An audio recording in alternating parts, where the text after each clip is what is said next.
Terungkapnya kasus pelanggaran oleh klinik abal-abal di Magelang seolah menggambarkan fenomena gunung es, euforia, pengobatan dengan terapi sel punca atau terapi sel induk.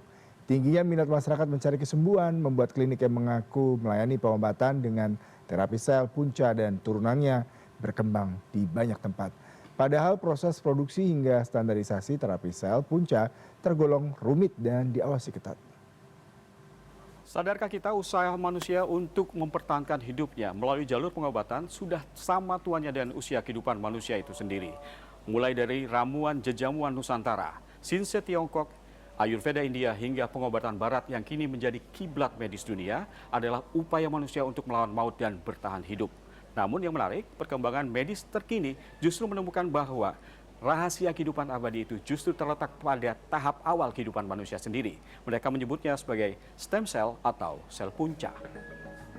Ya, stem cell atau sel punca adalah sel induk yang memiliki kemampuan memperbanyak diri dan berubah menjadi berbagai jenis sel. Tingginya kemampuan regenerasi sel punca membuatnya mampu memperbaiki kerusakan sel, jaringan, hingga sistem imun. Karena itu pula, sel punca kemudian banyak dimanfaatkan untuk terapi berbagai penyakit kronis dan degeneratif yang belum bisa disembuhkan dengan obat-obatan.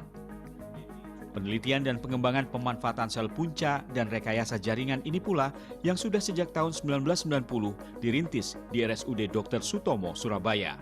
Bermula dari pendirian Bone Bank yang kemudian menjadi pusat biomaterial bank jaringan dan kemudian menjadi instalasi bank jaringan di 2006.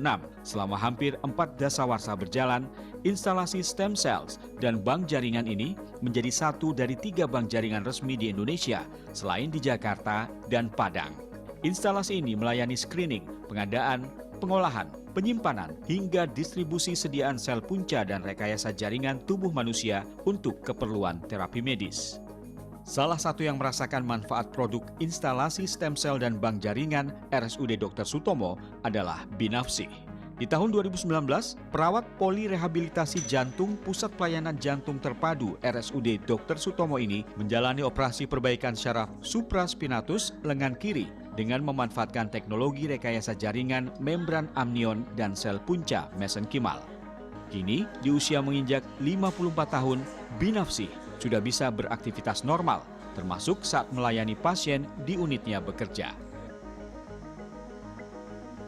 Sehingga keluhan saya waktu itu nggak bisa seperti ini. Yang awalnya bisa begini, sama sekali nggak bisa. Jadi ini saya sampai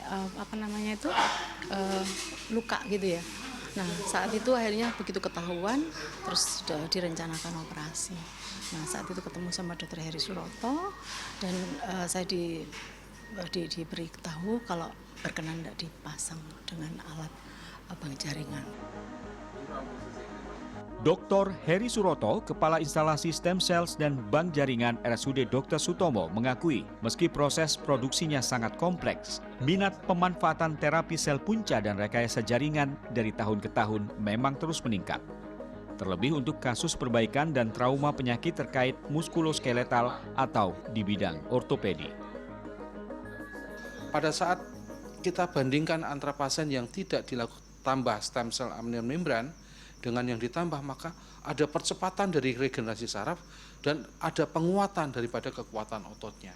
Sehingga itu merupakan suatu harapan baru pada kondisi di mana dalam tanda petik tidak ada harapan, hopeless. Dalam setahun, sekitar 50 hingga 100 pasien menerima manfaat terapi ini di RSUD Dr. Sutomo. Teknologi berbasis stem cell dan rekayasa jaringan juga terus berkembang dan dilanjutkan hingga kini. Tetapi kita juga terus melakukan pengembangan untuk bone marrow termasuk umbilical cord blood. Ya. Nah kemudian sekretum atau sekresi dari stem cell tadi juga menjadi satu produk dari stem cell. Yang ketiga adalah rekayasa jaringan. Nah, rekayasa jaringan itu adalah kombinasi antara sel dan jaringan. Ya. Atau kombinasi antara jaringan dengan sekretum itu juga suatu rekayasa jaringan. Menurut Profesor Ferdiansyah, salah satu pelopor dan ahli stem cell di RSUD Dr. Sutomo, saat ini iming-iming keberhasilan pengobatan sel punca terlanjur menyebar layaknya euforia sehingga rentan disalahgunakan. Kasus terakhir terjadi di Magelang setelah BPOM mengungkap klinik stem cell ilegal yang dijalankan oleh seorang dokter hewan.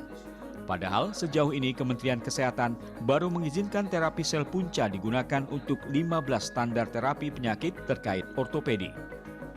Ferdiansyah juga menghitung butuh setidaknya 7 tahun untuk pengembangan klinik berbasis stem cell, mulai dari tahapan riset hingga terapannya dengan memenuhi sejumlah syarat, mulai dari lab terstandar, SDM berkompetensi sesuai bidang ilmu, serta standar terapi yang telah disetujui Kemenkes. Jadi bukan terapi abal-abal. Jadi tidak melarang penggunaan stem cell untuk penyakit di luar ortopedik yang belum terstandar. Masih boleh dan itu dibuka luas. Tapi dengan syarat-syarat masuk kelompok translational research. Kita menyebutnya begitu, sehingga nanti semua hasil research, semua datanya bisa kita kolek, dianalisis dan telah di-approve oleh Komite Etik Rumah Sakit dan juga regulator kita, yaitu Kemenkes dan BPOM. Terapi sel punca memang jawaban untuk penyakit yang belum bisa disembuhkan metode pengobatan konvensional. Meski menjanjikan terapi sel punca serta rekayasa jaringan harus dilakukan tenaga ahli yang kompeten di fasilitas kesehatan yang telah ditunjuk Kementerian Kesehatan sehingga produk dan prosedurnya dipastikan terjamin. Alan Maulana, Gancar Wicaksono, Surabaya, Jawa Timur.